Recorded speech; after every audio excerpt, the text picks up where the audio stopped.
It is the middle of December in Kansas City, and that always means two things are true. Number one, the Kansas City Chiefs have already made the playoffs. And number two, Patrick Mahomes has an ankle injury. That's all I can tell you if you tell me that it is the middle of December. The Kansas City Chiefs down the Browns and move to 13-1 on the season. I have some thoughts about this game, and we will start with the big ideas, but I have to get this out first.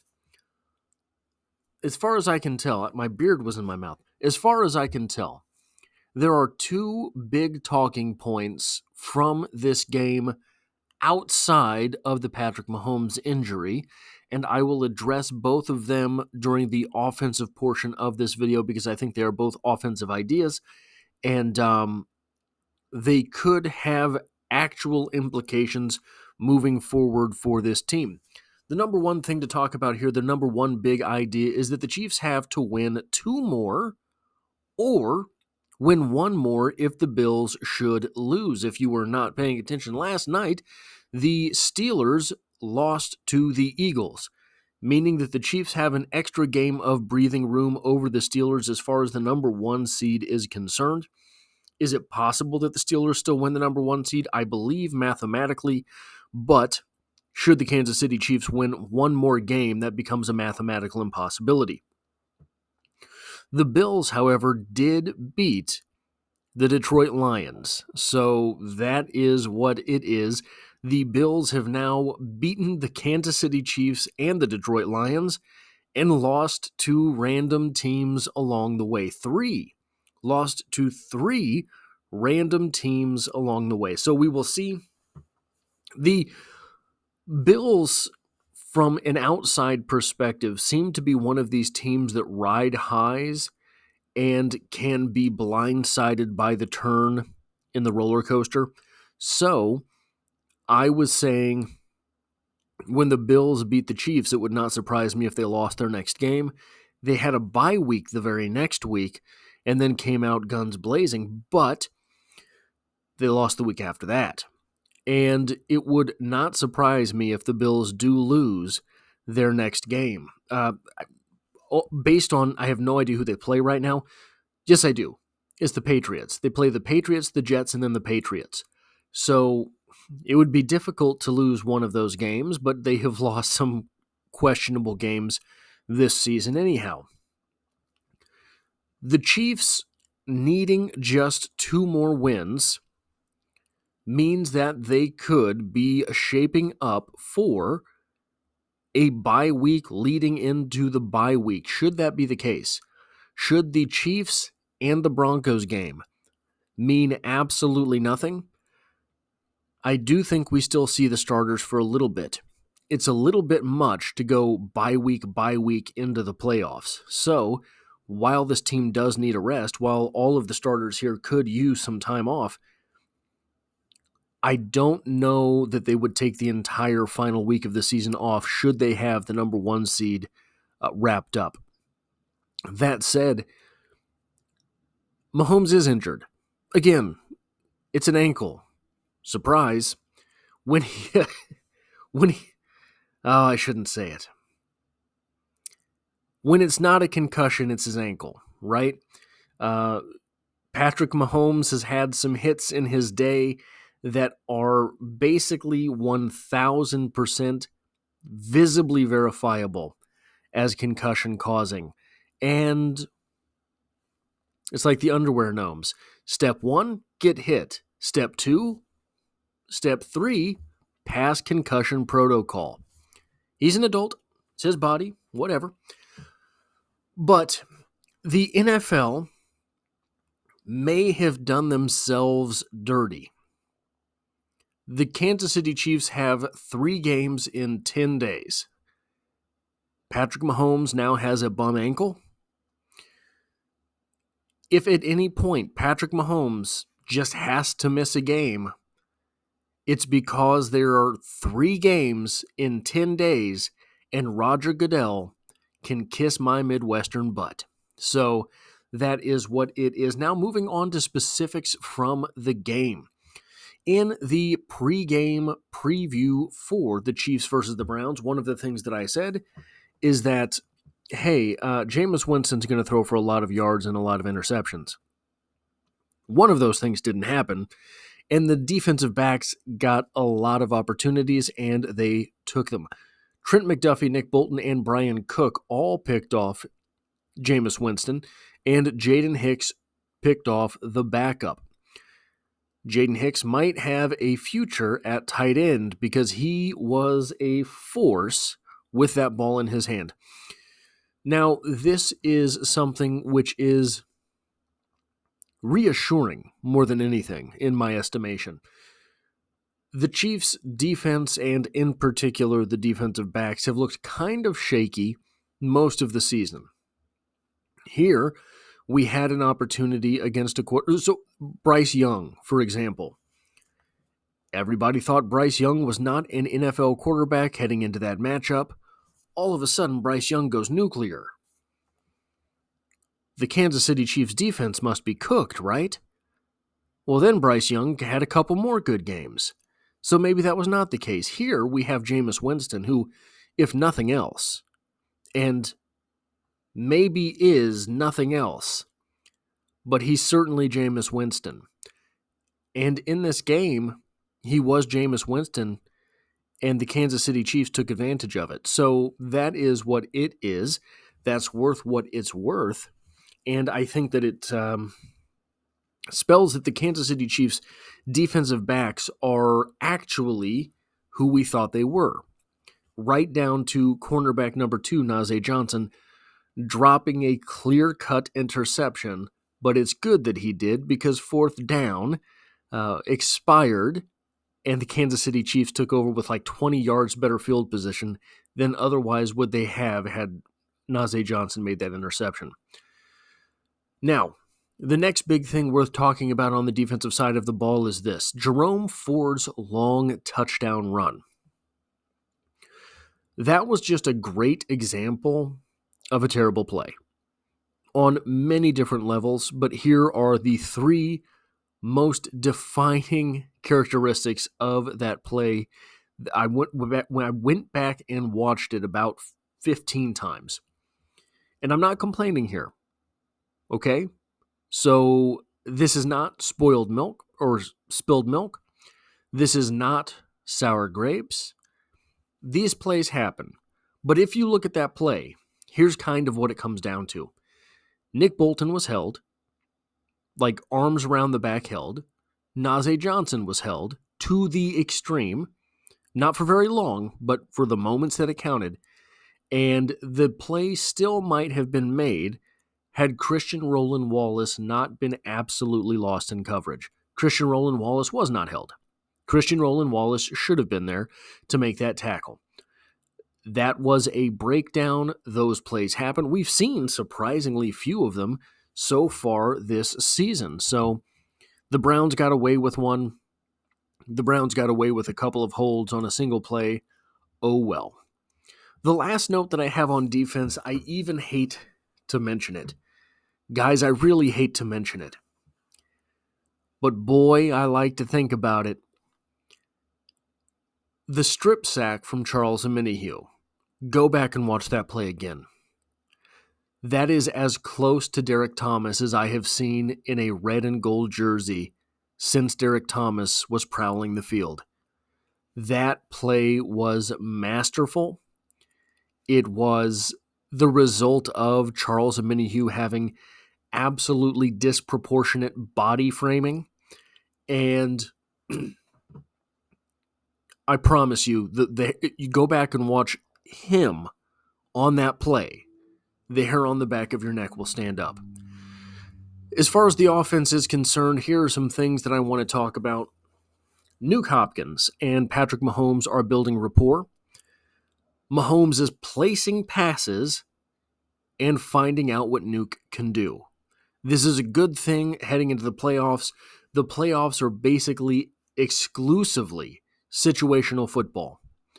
The playoffs, everything gets tightened down. You're talking about 60 minutes of football for the life or death of your season. So a lot more comes down to very small plays. Defensive coordinators, for example, are no longer afraid to throw something at a team. Offensive coordinators, for example, are no longer afraid to call a certain play. So situations in the playoffs become much bigger. This is what fueled the Patriots dynasty. The Patriots were maybe better than anyone ever at situational football, including the Kansas City Chiefs through this run that we've seen. You remember those feelings. It was 3rd and 6. Brady had the ball. He was going to convert it. You just knew it. That's the type of rapport Hopkins and Mahomes are building. Speaking of, one of the things that is troubling the Kansas City Chiefs offense is that offensive line play. One of the things that slows the rush, an opposing team's rush on the quarterback, is whether or not the play being called is in fact a screen. That Perine screen, Samaje Perine on the screen, looks better and better every time they run it. And this time, it might have actually been the wide receivers that got that play stopped, not the offensive linemen. The linemen were way downfield with Samaje Perine, and I believe it was a corner that was not properly disposed by a wide receiver that ended up making the tackle. Now let's talk about Xavier Worthy. That touchdown was an absolute thing of beauty. Whether it was a pass or a lateral, I don't care. The open field running that Xavier Worthy displayed on that play is the type of thing that should give you solace for all of the times that you have wished the Kansas City Chiefs had a playmaker the past couple of seasons. Xavier Worthy on that play showed that he can navigate the open field much like he did in week 1. That was not a fluke. This is who he is. I like the fact that Xavier Worthy was running at full speed prior to the snap of the ball. The fact that that is going into the playbook should terrify opposing defenses. If you miscommunicate passing off, it's man coverage, for example, and all of a sudden, once he crosses the center's face, he's not the free safety's responsibility, he's the strong safety's responsibility. Any hesitation at that point, your defense is toast. Because he's full speed, he runs a 4.21, and he's not stopping to let you figure it out. He ended up with 6 receptions for 46 yards, 3 carries for 30 yards, and a touchdown on the day. This is a very good day for Xavier Worthy. 9 touches, 76 yards, and a touchdown. I haven't done one of the rookie recaps in a couple weeks. I've just been out of it. But he has to be, as far as touches and yards, total yards, are concerned, just about on par with where Rashee Rice was last year. Maybe not exactly up there with him, but when you add the running yards to that, he has to be on pace for that. So very good rookie season shaping up for Xavier Worthy. He is coming into his own just in time for the playoffs. He is coming into his role just in time for the playoffs. He is becoming a dependable part of the offense just in time for the playoffs. Here's one of the big talking points. The Browns got 0 sacks, and I know some of this was Mahomes playing hero ball, and that's kind of what got him hurt at the end there. I know that some of this was the fact that Mahomes just took a couple opportunities to throw the ball away. I know that some of this was Mahomes throwing ill-advised passes. The fact remains true. Mahomes factors into your pass blocking skills. He's going to be your quarterback. So if the offensive line can protect to the point where Mahomes can perform some Mahomes magic, well, then that job is done. Mission accomplished. Joe Thuney might be the starting left tackle for the playoff run. I don't know if you saw the play where Myles Garrett got hands to the face, but if you go back and you watch that play, Joe Thuney, it looks like it probably just reaches up. It looks like actually Myles Garrett may have forced his hands up, and his hands, from the angle I have of it. But whatever the case, that play is hilarious to replay because Myles Garrett hauls off, throws his helmet, is throwing an absolute fit, and Joe Thuney just stops playing football.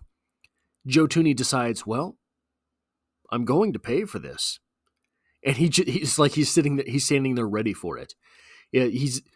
Myles Garrett threw his helmet, and Joe Thuney's thinking, I hope he doesn't swing that at someone.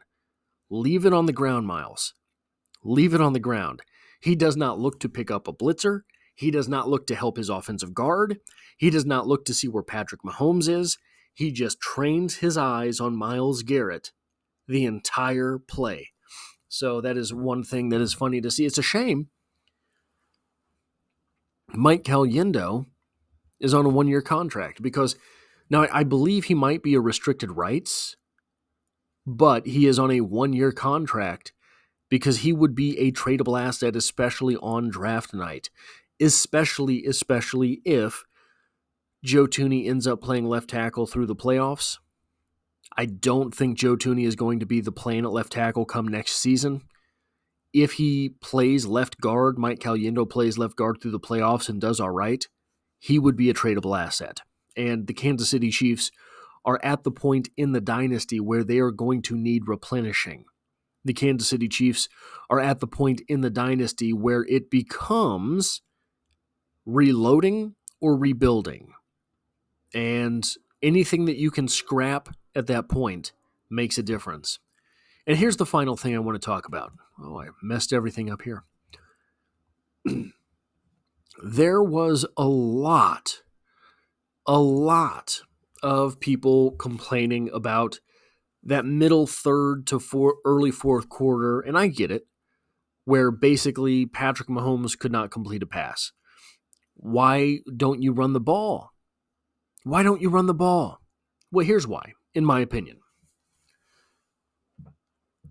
The running game is working. Yeah, well, that's why you run the ball, right? Well, the running game is working, and this game is not in question. Well, what's the point? Why don't you run the ball there? You know you could. You know the passing game isn't working.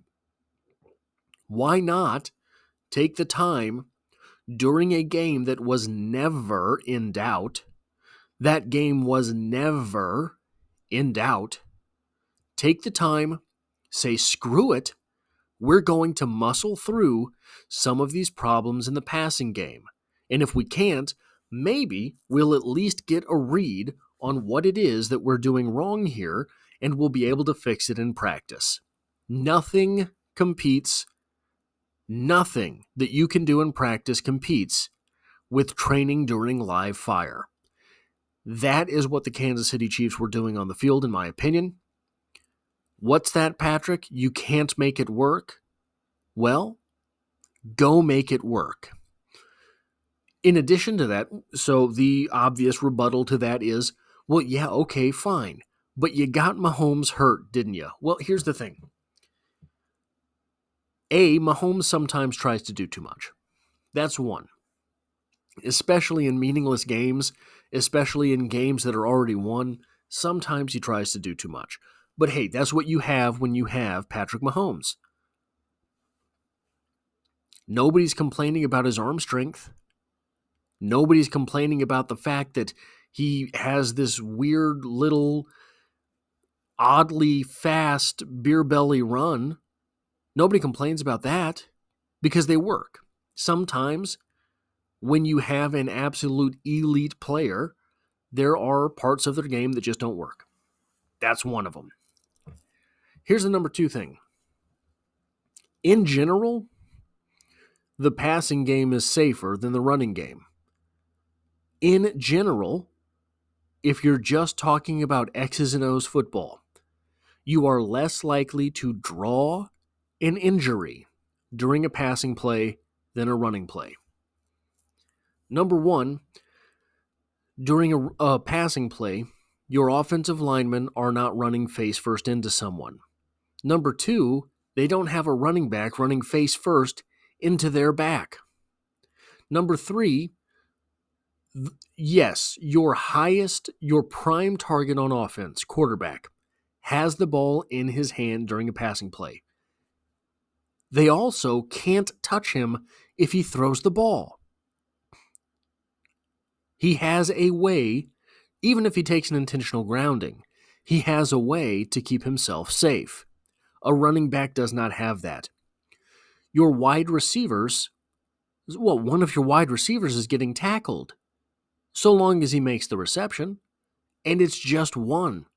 During a running play, if you have wide receivers who were worth their weight in salt, they're trying to block a defensive back. It's very easy to get hurt throwing a block. So I think part of the strategy of trying to stay healthier usually is throwing the football. So I think that the argument for running the ball there is the wrong argument. You're normally safer passing the ball, and the passing game wasn't working. Should the Chiefs have gotten themselves into trouble, they could have returned to the running game. The trouble never came, except for Patrick Mahomes' ankle happened, right? Anyway, that's what I have for this review of the Browns-Chiefs game, the Chiefs downing the Browns. If you like or appreciate this sort of thing, it helps me out if you hit the like button because it tells YouTube to share this video with other Kansas City Chiefs fans. If you find yourself here by chance but not design, the Chiefs are the only thing I talk about on the channel, dropping multiple videos every single week, and I hope to have you back for the next one.